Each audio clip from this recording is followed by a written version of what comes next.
Hello everyone, how are you all? I hope all of you are doing fine. So, today we are here to study the third part of chapter 6 food quality and food safety.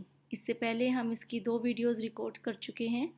तो आज हम खाद्य गुणवत्ता और खाद्य सुरक्षा की last video start करने वाले हैं, जिसमें हम पढ़ेंगे आज खाद्य मानक अधिनियम के बारे में, या आप कह सकते हैं food standard regulation in India. Bharat में किस प्रकार को फूड रेगुलेशन को कंट्रोल करने के लिए भारत सरकार ने कदम उठाए हैं। तो सबसे पहले हम पढ़ लेते हैं।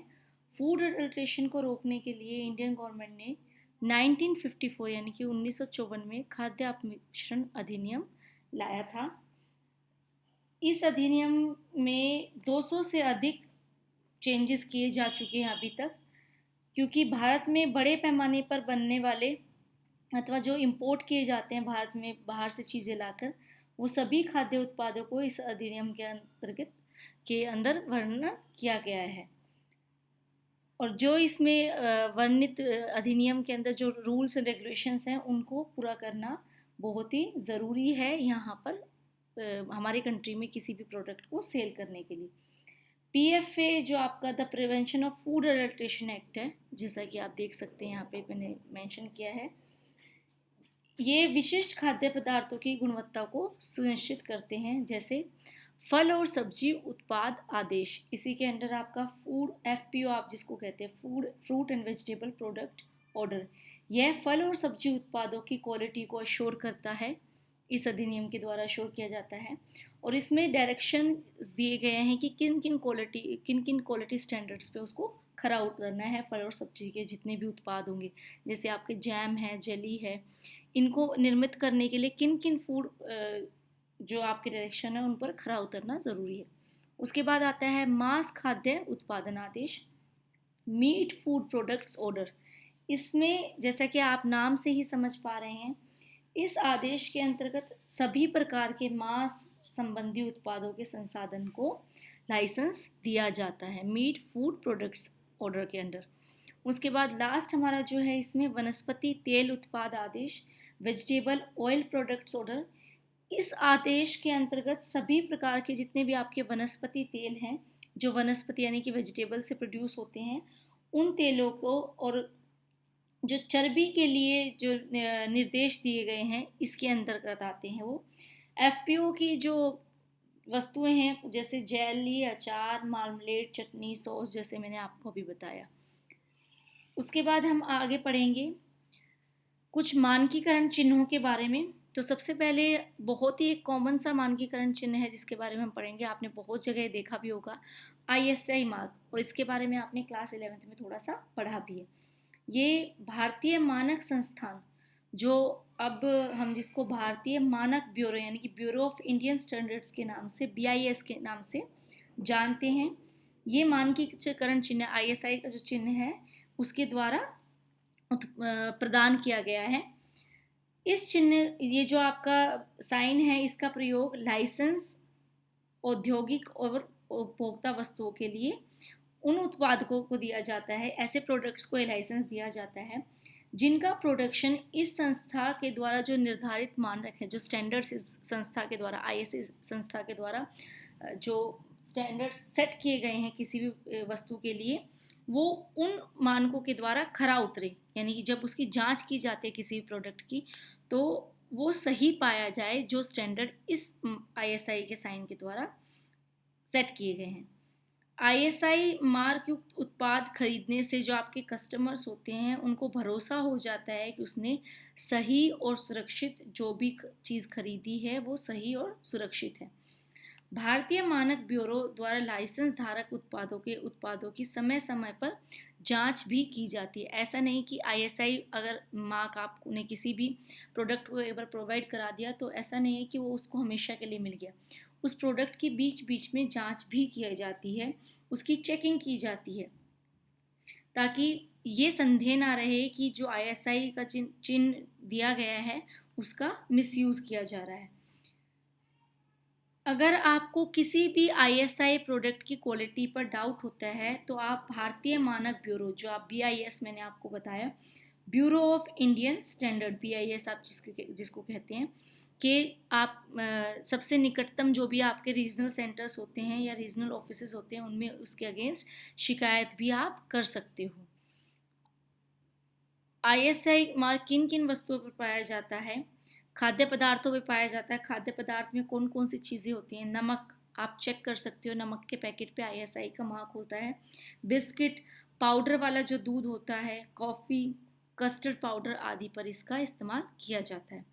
उसके अलावा विद्युत उपकरण जो आपके इलेक्ट्रिकल गैजेट्स होते हैं, फॉर एग्जांपल आपकी इस्त्री, प्रेस जिसको आप बोलते हैं, पंखे, कूलर, रेगुलेटर, गर्म पानी करने वाली जो रोड होती है और गीज़र वगैरह पर आप ISI का मार्क इजीली मिल जाएगा आपको। घरेलू उपकरण जैसे प्रेशर कुकर है, वो ISI स्टैंडर्ड पास करके आपके पास आता है। गैस का चूल्हा इत्यादि। इवन पानी की जो बोतलें होती हैं उन पर भी आपने ISI मार्क को देखा है। अब आगे हम नेक्स्ट जो पढ़ेंगे वो है हमारा एग मार्क। तो एग मार्क यूजुअली किन प्रोडक्ट्स पे पाया जाता है उसके एग्जांपल यहाँ पर मैंने पिक्चर के द्वारा समझाने की कोशिश की है। जैसे आपके नमक है, मसाले हैं, दाल और अनाज से बनी हुई जितनी भी वस्तुएं हैं, बेसन है इत्यादि पर आपको मिल जाता है। घी के डब्बों में मिल जाता है आपको एग मार्क का निशान। एग मार्क का जो चिन्ह है, एग मार्क का जो साइन है, वो भारत सरकार के कृषि मंत्रालय जो आपकी एग्रीकल्चर मिनिस्ट्री है उसके द्वारा कृषि उत्पादों की गुणवत्ता के लिए निर्धारित किया गया है। यानी कि जो कृषि के द्वारा आपको जितने भी उत्पाद मिलते हैं उनकी क्वालिटी को अश्योर करने के लिए ये मानक दिया गया है। ये देखिए, ये दालें जो हैं, अनाज जो हमें कृषि के द्वारा ही मिलते हैं, खेती के द्वारा मिलते हैं। इवन जो आपके मसाले हैं जितने भी, वो भी आपको खेती के द्वारा ही मिलते हैं। घी भी आप घी जो है आपको वो एनिमल प्रोडक्ट है, लेकिन इस पर भी आपको एग मार्क का चिन्ह मिलता है।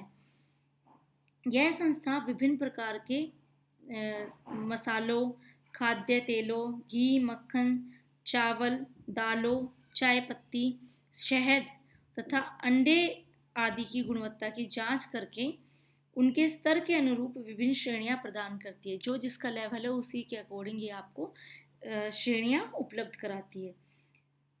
अब एगमार्क चिन्ह जब दिया जाता है किसी भी फूड प्रोडक्ट को, उस समय पर उसके उत्पाद की प्राकृतिक, रासायनिक और रचनात्मक खूबियों का ध्यान रखा जाता है। उसकी नेचुरल जो खूबियाँ हैं या उसकी केमिकल जो खूबियाँ हैं उनको ध्यान में रखा जाता है। और इस संस्थान के द्वारा भी जो एगमार्क का साइन दिया जाता है कृषि मंत्रालय के द्वारा, इसकी गुणवत्ता की जांच भी बीच बीच में की जाती है।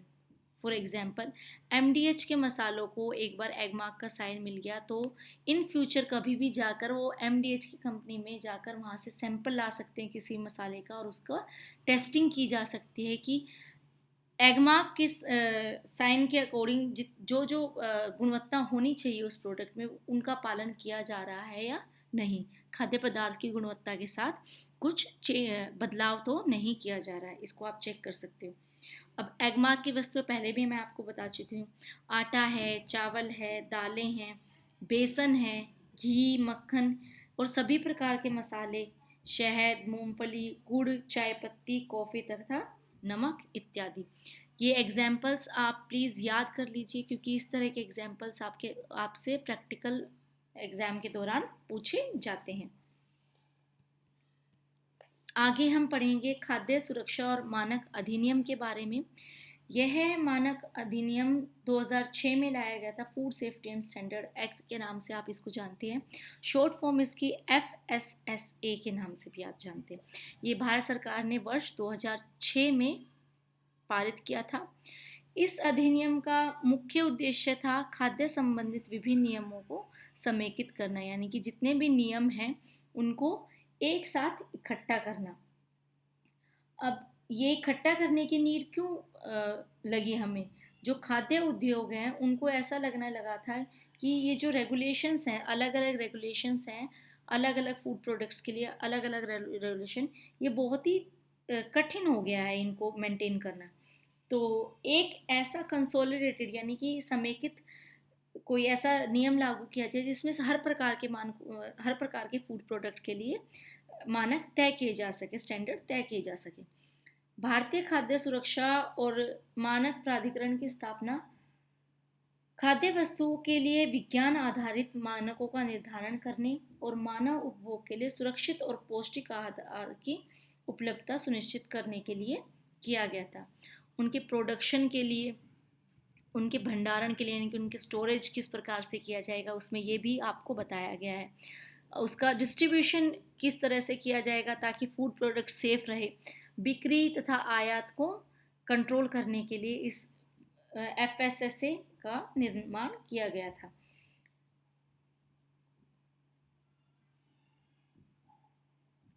ये जो मैंने अभी आपको बताया है, भंडारण, विनिर्माण, वितरण, बिक्री, ये सब आपके PFA जो आपका जो फ्रूट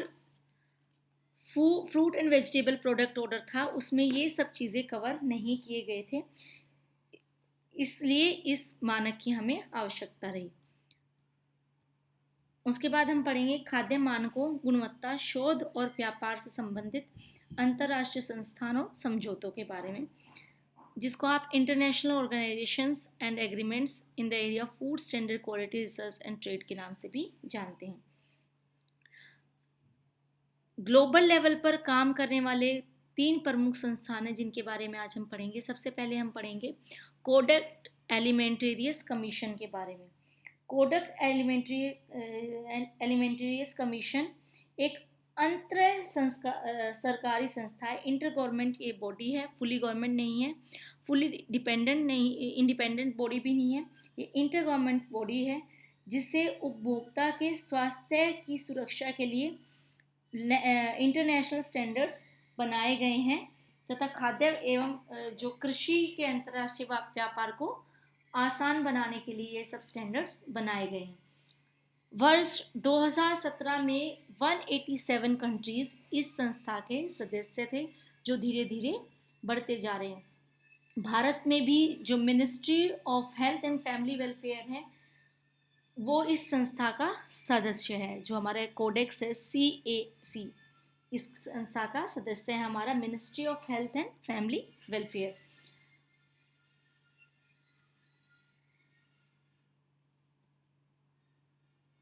जो हमारी खाद्य नियमावली दी जाती है CAC के द्वारा, उसको अंतर्राष्ट्रीय लेवल पर खाद्य मानकों का एक विश्वसनीय संग्रह माना जाता है, यानी कि जो इसके द्वारा रूल्स एंड रेगुलेशन बनाए जाते हैं, इसके द्वारा कोई भी पेपर पब्लिश किया जाता है तो उसको बहुत ही ट्रस्टेड माना जाता है, क्योंकि इसमें सभी तरह की चीज़ें हैं जो रिसर्च के बाद लिखी जाती हैं।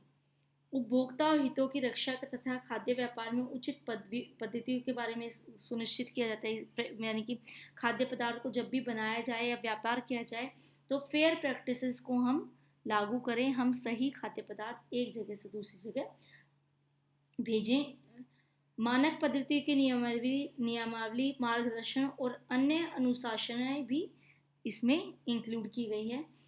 इसके विभिन्न अपने राष्ट्रीय मानकों के विकास के लिए कोडेक्स मानकों का ही अनुसरण या उपयोग करते हैं, क्योंकि ये ट्रस्टेड है। इसके द्वारा जितने भी पेपर्स पब्लिश किए जाते हैं वो रिसर्च के बाद ही किए जाते हैं, इसलिए बहुत सारे कंट्रीज़ को ट्रस्ट करते थे CAC को। उसके बाद हम पढ़ेंगे अंतर्राष्ट्रीय मानकीकरण संगठन के बारे में, इंटरनेशनल ऑर्गेनाइजेशन फॉर स्टैंडर्डाइजेशन। विश्व के अलग अलग देशों में राष्ट्रीय मानक संस्थाओं का अंतर्राष्ट्रीय गैर सरकारी संघ है ये इंटरनेशनल ऑर्गेनाइजेशन फॉर स्टैंडर्डाइजेशन। ये गैर सरकारी संस्था है। इसमें वैज्ञानिकों, प्रौद्योगिकी और आर्थिक गतिविधियों के क्षेत्रों में सहयोग विकसित करने के उद्देश्य से विश्व में मानकीकरण और संबंधित गतिविधियों के विकास को प्रोत्साहन देना है इसका कार्य। मानकों इसके ISO 9000 आपने सुना होगा, वो इसी का एक एग्जाम्पल है। यह किसी संस्थान के गुणवत्ता प्रबंधन से संबंधित होता है। इन मानकों को अपनाना पूरी तरह से आपकी सब इच्छा पर है। आप चाहे तो इन मानकों को अपना सकते हैं और चाहे तो इन मानकों को ना भी अपनाएं। उसके बाद हम पढ़ेंगे वर्ल्ड ट्रेड ऑर्गेनाइजेशन के बारे में। इसके बारे में आगे भी मैं आपको एक्सप्लेन करूँगी, क्योंकि इन दोनों का डिफरेंस भी आपसे यूजुअली पूछा जाता है एग्जाम पेपर में। पहले हम पढ़ लेते हैं वर्ल्ड ट्रेड ऑर्गेनाइजेशन के बारे में। इसके बारे में हम पहले भी पढ़ चुके हैं। विश्व व्यापार संगठन, विश्व व्यापार संगठन की स्थापना जैसा कि मैं अपने पिछले चैप्टर्स में बता चुकी हूँ आपको, 1955 में की गई थी। इस संगठन का मुख्य उद्देश्य था अंतरराष्ट्रीय व्यापार के समझौतों को लागू करना। इंटरनेशनल ट्रेड यानी कि एक देश से दूसरे देश का जो ट्रेडिंग होती है या बिजनेस होता है उसको प्रमोट करने के लिए इसका मुख्य उद्देश्य है। किसी भी प्रकार के अंतर्राष्ट्रीय व्यापार संबंधी विवाद को सुलझाना इसका कार्य है।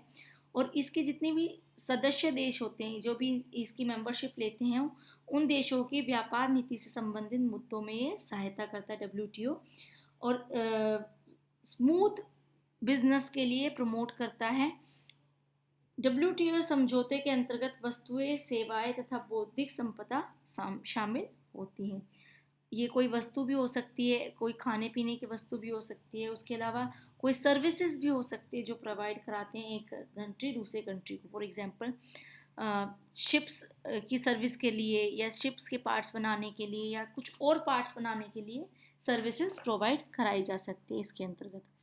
अब हम पहले पढ़ लेते हैं कोडेक्स और आईएसओ में क्या अंतर है।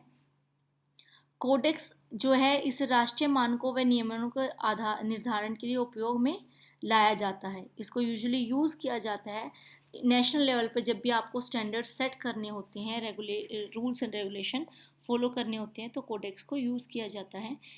और जो आईएसओ है यह पूरी तरह से स्वैच्छिक होता है। आप चाहे तो इसको यूज़ कर सकते हैं फूड्स किसी भी प्रोडक्ट के स्टैंडर्ड के लिए, और चाहे तो आप ना भी यूज़ करें। इसके अंतर्गत परिवर्तन बहुत स्लो होते हैं, लेकिन जो आईएसओ है उसके अंतर्गत हर 5 वर्ष के बाद मानकों का आकलन किया जाता है, उनको रिव्यू किया जाता है और उनको दोबारा बनाया जाता है। इसमें केवल अल्पमत स्वीकृत पद्धतियों का वर्णन किया गया है। मिनिमम एक्सेप्टेबल प्रैक्टिसेस इसमें, यानी कि जो मिनिमम होनी चाहिए चीज़ें किसी फूड प्रोडक्ट में उनको ही फॉलो किया जाता है। लेकिन इसके हिसाब से जो आईएसओ है इसके तहत केवल वर्तमान मानक औद्योगिक पद्धतियों का वर्णन किया जाता है। जो करंट में जो आपकी चल रही है स्टैंडर्ड इंडस्ट्रियल प्रैक्टिसेस उनका वर्णन किया जाता है। अब हम फूड सेफ्टी मैनेजमेंट सिस्टम्स के बारे में पढ़ेंगे। खाद्य मानकों को अपनाने और उन्हें प्रभावी रूप से लागू करने के लिए एक स्ट्रॉन्ग खाद्य नियंत्रण तंत्र की आवश्यकता होती है। एक प्रभावशाली खाद्य नियंत्रण प्रणाली में किन किन गुणों का होना ज़रूरी है उसके बारे में हम पढ़ेंगे। सबसे पहले जो ज़रूरी है वो है फूड इंस्पेक्शन। फूड इंस्पेक्शन क्यों ज़रूरी है? क्योंकि जो भी आपके स्टैंडर्ड सेट किए गए हैं किसी खाद्य पदार्थ के लिए उसको चेक करने के लिए, उसकी गुणवत्ता के अनुरूप वो है या नहीं है, उसको चेक करने के लिए फूड इंस्पेक्शन किया जाता है, क्वालिटी टेस्ट किए जाते हैं। टेस्ट के द्वारा यह एश्योर किया जाता है कि जो खाद्य पदार्थ है उसके उत्पादन यानी कि उसके प्रोडक्शन के दौरान या उसके हैंडलिंग के दौरान एक जगह से दूसरी स्थान पर ले जाने के दौरान या स्टोरेज या जब वो डिस्ट्रीब्यूट किया गया अलग अलग यूनिट्स में उसके दौरान उनको कानूनों या नियमों का पालन किया गया है जो कि फूड सेफ्टी के लिए ज़रूरी है।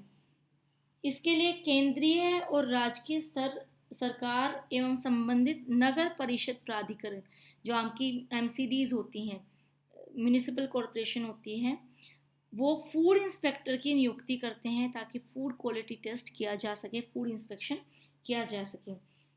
ये प्रयोगशालाओं में मानकों के अनुरूप खाद्य उत्पादों के नमूने लेकर उनकी गुणवत्ता इसके सैंपल लेके आते हैं किसी भी फैक्ट्री से या किसी भी इंडस्ट्री से और उनका टेस्ट किया जाता है लेबोरेटरी में। फॉर एग्जांपल फूड इंस्पेक्शन आपके मिड डे मील के लिए भी किया जाता है, लेकिन वो छोटे लेवल पर किया जाता है, मास लेवल पर नहीं किया जाता। छोटे लेवल पे किस तरह किया जाता है? हम लोग जाते हैं, किचन का इंस्पेक्शन करते हैं, खाने पीने की वस्तुएं किस तरह से स्टोर की गई है, साफ़ सफाई से बनाई जा रही है या नहीं। तो इसी तरह से जो फूड इंस्पेक्टर्स होते हैं वो चेकिंग करते हैं बड़े लेवल पर जाके, जहाँ बड़ी बड़ी कंपनियों में खाने पीने की वस्तुएं तैयार की जाती हैं, पैक की जाती हैं वहाँ पर। उसके बाद हम पढ़ेंगे विश्लेषणात्मक क्षमता के बारे में, एनालिटिकल कैपेबिलिटी के बारे में।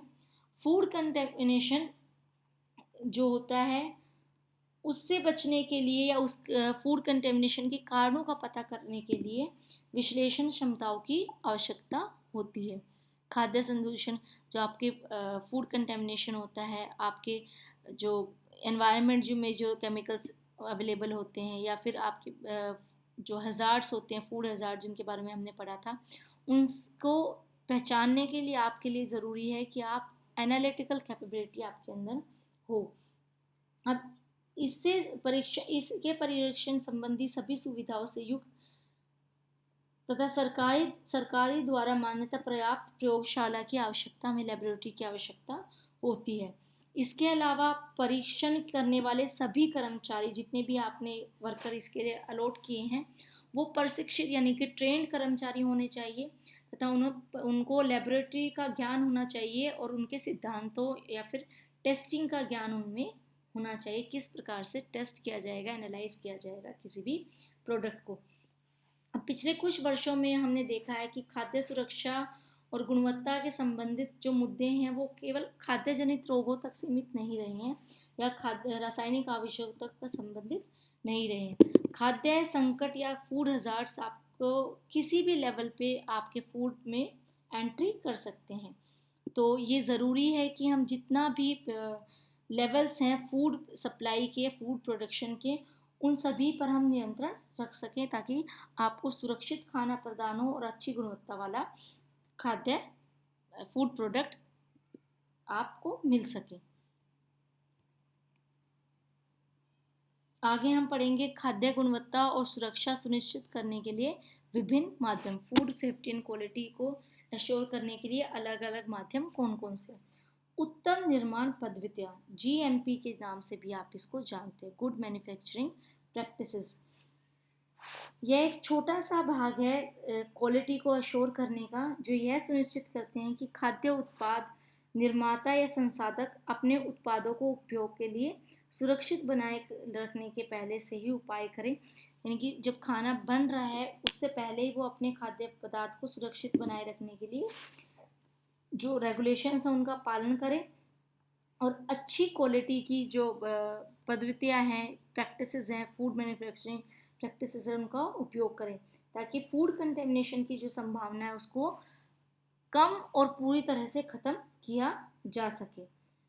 गलत उत्पाद और गलत लेबलिंग से आप बच सकते हो गुड मैन्युफैक्चरिंग प्रैक्टिसेस से। इससे जो GMP है, जो इससे उपभोक्ता को, जो आपके कस्टमर्स हैं, उनको बचाया जा सकता है गुमराह होने से, क्योंकि लेबल कई बार पूरा नहीं लगा होता।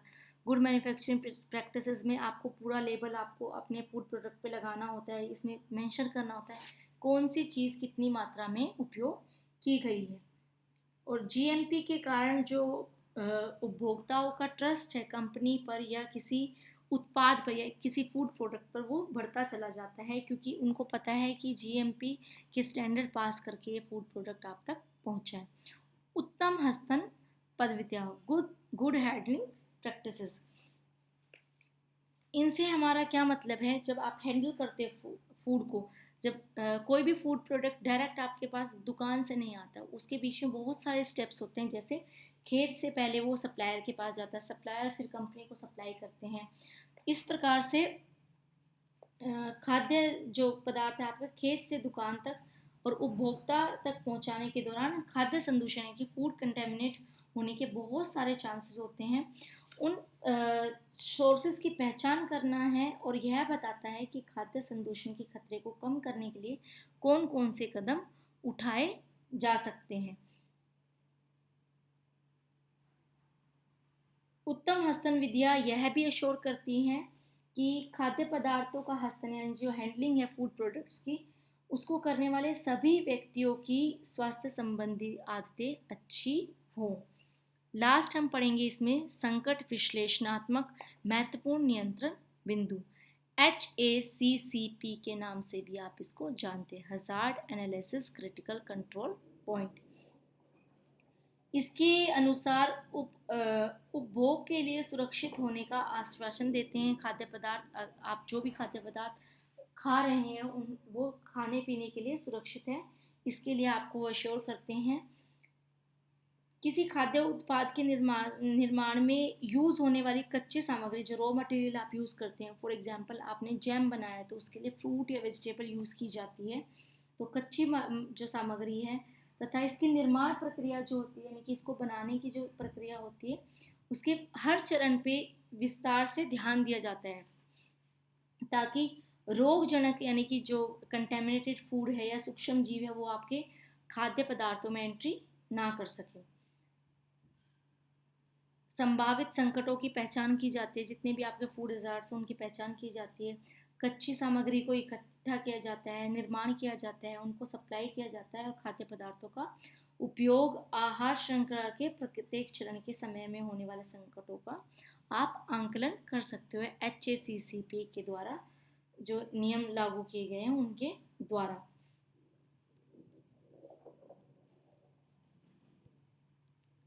आगे हम पढ़ेंगे कार्य क्षेत्र के बारे में। इस कार्य क्षेत्र के बारे में पढ़ने से पहले मैं HACCP के बारे में थोड़ा सा और बताना चाहूँगी कि इसका महत्व क्या है और इसकी आवश्यकता हमें क्यों होती है। यह जो है HACCP है, जो ये सुनिश्चित करता है कि आपका जो भी खाद्य पदार्थ है वो आपको प्रिवेंटिव अप्रोच के द्वारा प्राप्त हो सके। लेकिन HACCP जो है आपकी बहुत ही लंबी प्रक्रिया है और एक महंगी प्रक्रिया है, जो बहुत ही कम यूज़ की जाती है, क्योंकि इसके लिए ज़्यादा पैसा खर्च होता है और टाइम ज़्यादा लगता है। और इस HACCP के दौरान हर लेवल पर परीक्षण किए जाते हैं, टेस्ट किए जाते हैं फूड प्रोडक्ट्स के, ताकि आप समस्या को उसी लेवल पे पकड़ लो जिस पे इसकी शुरुआत होती है। लेकिन इसके साथ साथ महंगी प्रक्रिया होने के साथ साथ ये आपको यह भी आश्वासन देती है, ये आपको अश्योर करती है कि आपको सबसे अच्छी क्वालिटी वाले फूड प्रोडक्ट्स मिले। अब हम आगे पढ़ेंगे कार्य क्षेत्र के बारे में, स्कोप के बारे में। भारतीय खाद्य संस्थान धन उद्योग, जो हमारा इंडियन फूड प्रोसेसिंग इंडस्ट्री है, ये मैं आपको पहले ही बता चुकी हूँ कि GDP में 26% हिस्सा इंडियन फूड प्रोसेसिंग इंडस्ट्री का है, और आने वाले समय में इसकी जो हिस्सेदारी है वो और भी बढ़ने वाली है, यानी कि हमारे कंट्री को ये बहुत ही आगे के लेवल तक ले जा सकती है, जो फूड प्रोसेसिंग इंडस्ट्री है। अब इस क्षेत्र में जाने के लिए आपके पास क्या क्या क्वालिटीज़ होनी चाहिए उसके बारे में हम पढ़ेंगे। आपको सबसे पहले तो जो फूड केमिकल्स होते हैं उनके बारे में, फूड प्रोसेसिंग तथा संरक्षण, यानी कि उसको कैसे संरक्षित किया जा सके और उसकी क्वालिटी को कैसे नियंत्रित कर सकते हैं फूड की, उसके बारे में सबसे पहले आपको ज्ञान होना चाहिए। उसके बाद आप किस किस फील्ड में जा सकते हैं, किस किस फील्ड में अपना ऑक्यूपेशन चूज़ कर सकते हैं। गुणवत्ता नियंत्रण प्रबंधक के रूप में, क्वालिटी कंट्रोल मैनेजर के रूप में आप जा सकते हैं। Analyst in quality control labs के लेबोरेटरी में आप काम कर सकते हैं as a analyst. International food auditor to assess HACCP, HACCP संस्थान में भी आप इंटरनल फूड ऑडिटर के रूप में काम कर सकते हैं। फूड सेफ्टी मैनेजर और member of HACCP team, HACCP की जो टीम्स होती हैं उनमें भी आप मेंबर बन सकते हो या फूड सेफ्टी मैनेजर बन सकते हो। आप रिसर्च और डेवलपमेंट डिपार्टमेंट में जा सकते हो, जो food related research and development departments होते हैं। उसके बाद आप ट्रेनर के रूप में कार्य कर सकते हो HACCP में। अब हम आगे पढ़ लेते हैं सेल्फ एम्प्लॉयमेंट या एंटरप्रेन्योरशिप की क्या क्या अपॉर्चुनिटीज़ हो सकती हैं। आप खुद की फूड टेस्टिंग की लेबोरेटरी खोल सकते हो, फूड सेफ्टी कंसल्टेशन सेंटर्स आप खोल सकते हो। आप साइंटिस्ट वैज्ञानिक लेखक बन सकते हो, यानी कि साइंटिफिक मुद्दों पर आप लेख लिख सकते हो फूड से रिलेटेड। उसके अलावा स्वैच्छिक संगठनों में भी आप काम कर सकते हो। इसी के साथ आज का हमारे ये चैप्टर ख़त्म होता है। Thank you for watching the video and please like and subscribe my channel for getting more details and more videos on this topic. Thank you.